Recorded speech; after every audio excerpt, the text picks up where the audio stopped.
He founded Family Foundations because that's who believed in him. We're going to do the same thing with a whole lot of vigor and with your help and with your connections and with your relationships at work. All of those folks that you want to introduce us to, we want to be introduced to. And we want to talk about Tuskegee. Not as a handout, please don't misunderstand me, but as an investment. An investment that's been doing things great for this country for 143 years. And so we're not ashamed to ask to continue to invest in us. We think we're a good investment.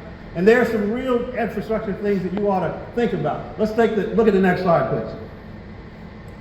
First thing I want to tell you is just visually, why are we different as a school? Why are HBCUs a little bit different? Why are we always running up against these issues? I will tell you, if you take the endowments of about 70 HBCUs and you add them up, right? And you take the endowment of Brown University, just as one. Brown is still more against 70. That's true fact. 2.1 billion, you add 70, you don't get 2.1 billion. We have not grown our endowments enough to be active in the space of buying and building things without long-term debt. Let me give you another scenario of why I want to talk about endowments. Two kids go to school. One is fortunate enough to go to Tuskegee, right? Another goes to Brown University. Both are chemical engineers. Both are brilliant. One student takes a Parent Plus loan out 4 years in a row, and then the 5th year to get that engineering degree. 5 years of Parent Plus loan.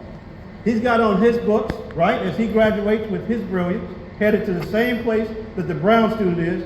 He is going, and he's got about $40,000 plus of debt. He's going to spend 25 to 30% of his income servicing that debt. At the best rate, 4 to 5% if the Treasury is at where it's now, but it could be as high as 7 to 8%, depending on where the Treasury rate fell, right, during his time. The other student, equally brilliant, maybe even less brilliant, at Brown University. Every gap he has after he gets his Pell Grant, his work study, is going to be filled by an endowed scholarship. Two students start off, right? Both go to Dow, right? Both go to Dow Chemical, both go to work. Both got the same salary. One grows wealth, the other pays debt. That's where we are.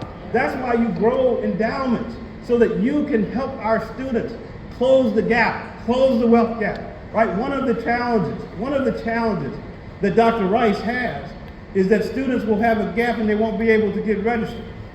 No